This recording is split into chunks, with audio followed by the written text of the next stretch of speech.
रायबरेली की जनता पूरी तरीके से गांधी परिवार से त्रस्त हो चुकी है। मैं आपको बता दूं कि पिछली बार उनको जनता ने जिताने का काम किया था, सोनिया गांधी जी को, और उसके बाद एक बार भी उन्होंने आने का कष्ट नहीं किया।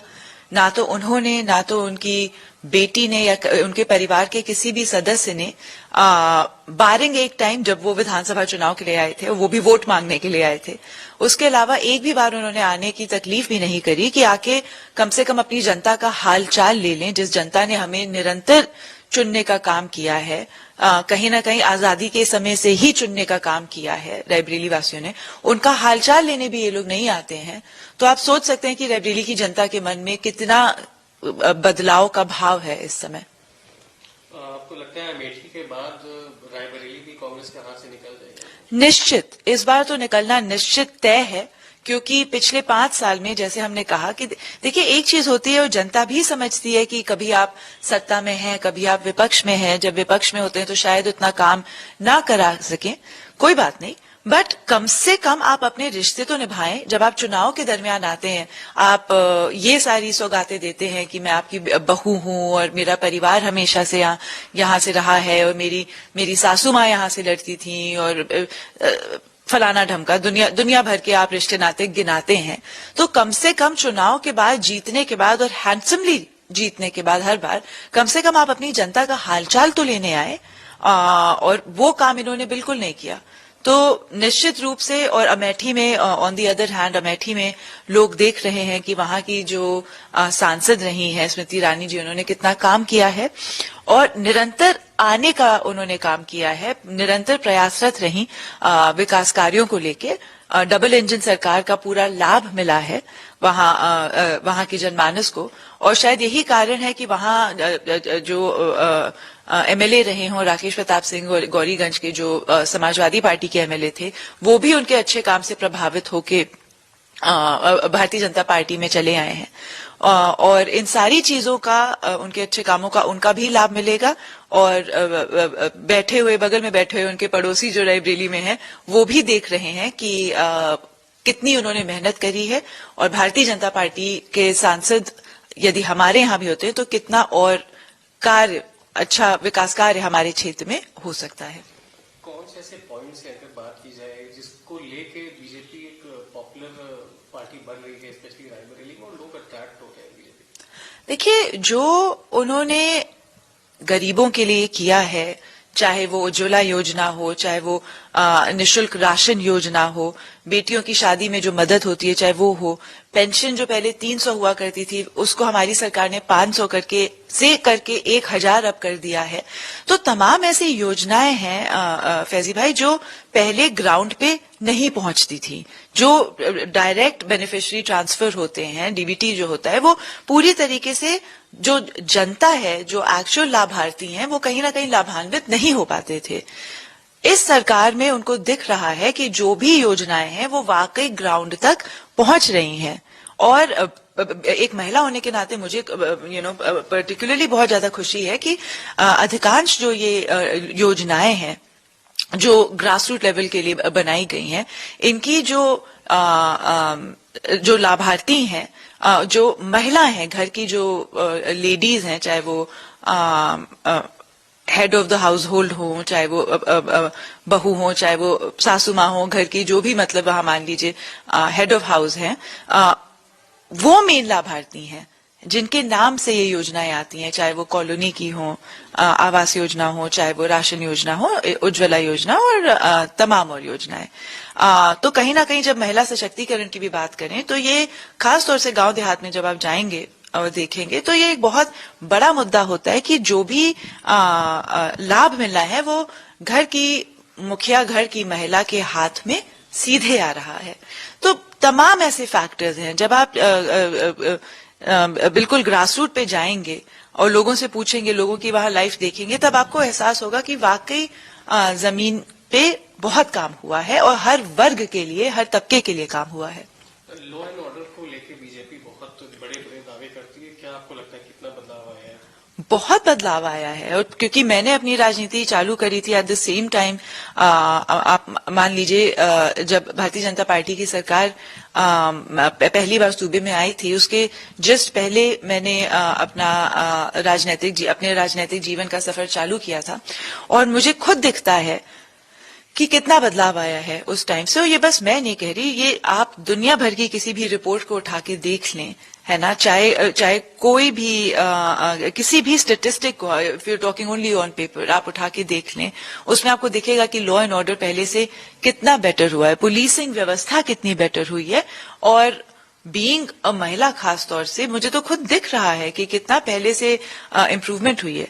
और देखिए, लॉ एंड ऑर्डर का एक बहुत बड़ा मेजर होता है the state of business and development in any given environment. आपको दिख रहा है, सभी लोगों को दिख रहा है कि कितनी इन्वेस्टमेंट उत्तर प्रदेश में आई भी है, और इन्वेस्टमेंट को लाने का प्रयास भी किया जा रहा है। यहाँ पूरा बाकायदा डिफेंस कॉरिडोर बना है। आदरणीय प्रधानमंत्री जी ने खुद कहा है कि अगले 5 सालों में defence export is going to be one of the biggest sectors to look out for. जो हमारा डिफेंस एक्सपोर्ट होगा वो अधिक, ज्यादा से ज्यादा बढ़ाने की कोशिश करी जाएगी, ज्यादा से ज्यादा उसको उसमें बढ़ोतरी करी जाएगी, और उसका एक बहुत बड़ा corridor, manufacturing hub Uttar Pradesh में रहेगा, जो आप जानते ही होंगे।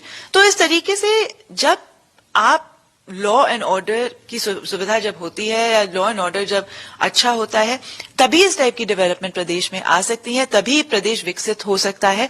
और जिस गति से प्रदेश विकसित हो रहा है ना, जिस हिसाब से एमओयूज नॉट जस्ट साइन हो रहे हैं पर धरातल पे भी आ रहे हैं, उससे पता चल रहा है कि हाँ, कहीं ना कहीं वाकई बहुत सुधार है। पहले बहुत बड़ी बड़ी कंपनियां आने से कतराती थी, डरती थी, और जो आ भी जाती थी वो, उनको लगता था हम कितनी जल्दी यहां से एग्जिट करें, because they were just not happy, they were not getting the environment they needed. उनको वो वातावरण पर्याप्त मात्रा में मिल ही नहीं पा रहा था कि वो जिसमें वो अच्छे से अपना काम कर सकें और उनके एम्प्लॉयज यहाँ बने रहें, टिके रहें। अब वो सारी चीजें बहुत तेजी से बदली हैं, और आगामी समय में और भी बदलाव आएगा फॉर द बेटर। रायबरेली की बात की जाए तो आप एक वहाँ पे लोकप्रिय चेहरा रही है, आपने काम भी बहुत किया, आपकी सराहना भी होती है। तो अगर पार्टी आपको कोई जिम्मेदारी देती है इस बार चुनाव लड़ने की, तो क्या आप उसको निभाएंगे? ऑफ कोर्स, पार्टी जो भी दायित्व देती है, लड़ने का, लड़ाने का, प्रचार करने का, कहीं भी और जाने का, हम पार्टी के कार्यकर्ता हैं फर्स्ट एंड फॉरमोस्ट। मेरा सौभाग्य है कि मेरी जनता ने मुझे 2 बार वहां से चुना, 2 बार मुझे जिताने का काम किया, और मेरा सौभाग्य है कि मेरे पार्टी के शीर्ष नेतृत्व ने, आदरणीय प्रधानमंत्री जी ने, आदरणीय मुख्यमंत्री जी ने मुझ पे भरोसा दिखाया, विधानसभा की टिकट दी, और मैंने भी भरोसा कायम रखने का प्रयास किया और जीत के आई। तो जो भी पार्टी दायित्व देगी उसका पूरी तरीके से और पूरी शिद्दत से निर्वहन करूंगी। राहुल गांधी जी का एक स्टेटमेंट आया है, वो कह रहे हैं ईवीएम, सीबीआई और ईडी, आईटी के बिना नरेंद्र मोदी जी चुनाव नहीं जीत सकते। उनका ये हर बार, मेरे ख्याल से अब जनता भी बहुत ज्यादा इस चीज को यूज टू हो गई है कि, और जिन प्रदेशों में वहां वो जीतते हैं, जैसे अभी मान लीजिए अगर जब इनकी हिमाचल में जीत हुई थी, या कर्नाटका में जीत हुई थी, या तेलंगाना में जीत हुई थी, या जहां जहां उनकी जीत होती है वहां EVM is not an issue. और जहां वो हारते हैं वहां सडनली उनको सारी दुनिया भर के ईवीएम घोटाले एंड दुनिया भर की चीजें याद आ जाती हैं। तो मेरा उनको बस यही उपदेश होगा, मेरी यही सलाह होगी कि प्ले फेयर, जो भी है उसको स्वीकार करें, अपनी पार्टी पे मेहनत करें, अपने संगठन पे मेहनत करें, अपने गठबंधन पे मेहनत करें, और ये फालतू की एलिगेशंस ना लगाएं, क्योंकि उससे उनकी ही गंभीरता कम होती है। एसपी और कांग्रेस का अलायंस, इंडिया अलायंस है, इनके साथ आने से लोकसभा चुनाव में कितना फर्क पड़ने वाला है? जैसे जितना फर्क पिछली बार पड़ा था और पिछली बार तो शायद बसपा भी थी अलायंस में, तो तब भी क्या ही उखाड़ पाए थे। तो जनता सब कुछ जानती है, पब्लिक सब कुछ जानती है, ये आदरणीय प्रधानमंत्री जी का चुनाव है। वी आर वेरी लकी कि हमारे पास ऐसे लीडर हैं जो बहुत ही जल्द भारत को the 3rd biggest economy in the world बनाने जा रहे हैं। यहाँ एक तरफ राहुल गांधी हैं जो ईडी और ईवीएम और इन मुद्दों से ऊपर उभर ही नहीं पा रहे हो। यहाँ we have a visionary leader.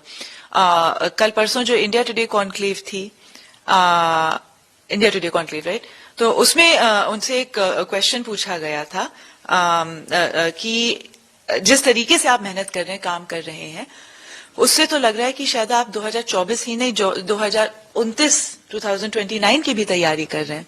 तो उनका रिप्लाई ये था कि आप 2029 छोड़िए, मैं 2024 तक 2047 तक की तैयारी कर चुका हूं।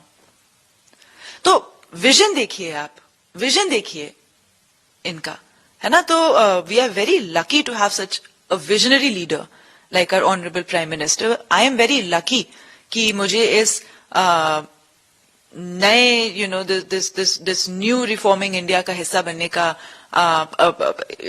वो मिला है, मौका मिला है।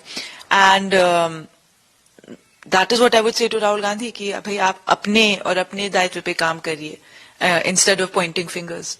Do you think Bharat Jodo Nyay Yatra में Rahul Gandhi is going to have any impact on the polls? No, none at all. None at all. They need to seriously reform their own party before they can see any change. Do you think there's a lack of connect between the Congress senior leaders and the workers? देखिए, मैं काफी time से Congress party में रही नहीं हूं, तो मैं आपको मौके की स्थिति नहीं बता पाऊंगी कि लैक ऑफ, बट बेशक मैं इतना जरूर कहूंगी कि हाँ, जब मैं थी कांग्रेस पार्टी में तो बहुत ज्यादा दिक्कतें थी इन टर्म्स ऑफ संगठन था ही नहीं, कोई किसी की सुनता ही नहीं। तो देखिए, बिना डिसिप्लिन के, बिना पार्टी डिसिप्लिन के, बिना एक इंस्पायरिंग लीडरशिप के वाकई कुछ हो नहीं सकता है। एक परिवार को भी अगर घर का मुखिया थोड़ा से कभी कभी सख्ती ना करें तो परिवार चलाना ही कितना मुश्किल काम होता है, और आप जानते हैं, चाहे वो हमारे अपने परिवार हो या जो भी। तो सोचिए, जो एक पार्टी होती है कितना बड़ा परिवार होता है, तो उसको चलाने के लिए बहुत ज्यादा अनुशासन की जरूरत होती है, इंस्पिरेशन की जरूरत होती है, स्ट्रांग लीडरशिप की जरूरत होती है, और कहीं ना कहीं फेयरनेस की जरूरत होती है। You need to be a fair leader. सबको इक्वल मौके मिलने चाहिए, सबको आपको तवज्जो देना पड़ेगा। तो बहुत सारी चीजें हैं। अब आज की तारीख में एक चीज नहीं है जो इनको रिफॉर्म करनी है। बहुत सारे मुद्दे हैं। They have to go back to the drawing board. क्यों एक एक करके इनके सारे शीर्ष नेता पार्टी छोड़ रहे हैं? मैं तो फिर भी एक बहुत जूनियर नेता थी जब मैंने पार्टी ज्वाइन करी, और जब मैंने पार्टी छोड़ी जूनियर ही थी थ्रू आउट। और ना तो मैंने पार्टी से ऐसा कुछ लिया था, बल्कि उनको देने का ही काम किया था। एक सीट उनकी झोली में डाली थी। उत्तर प्रदेश विधानसभा में बस 7 सीटें जीते थे 2017 में। इन हाउस ऑफ 403, 403 सीटों के हाउस में आप 7 सीटें जीते हैं, वो भी गठबंधन के बावजूद। तो हमने तो उनको एक सीट देने का काम किया था, प्रयास भी किया था कि ज्यादा से ज्यादा पार्टी को बढ़ाने का या मजबूत करने का काम करें। Unfortunately it did not work out. But बहुत सारे मुद्दों पे कांग्रेस पार्टी को वर्क करना पड़ेगा अगर वो कहीं भी मतलब तुलना में आना चाहते हैं। उसके लिए भी फॉरगेट विनिंग, वो तो बहुत ही दूर की बात है, बहुत बहुत दूर की बात है। बट अगर वो बस इवन विद इन द फ्रे आना चाहते हैं, उसके लिए ही उनको अभी बहुत ज्यादा मेहनत करने की जरूरत है।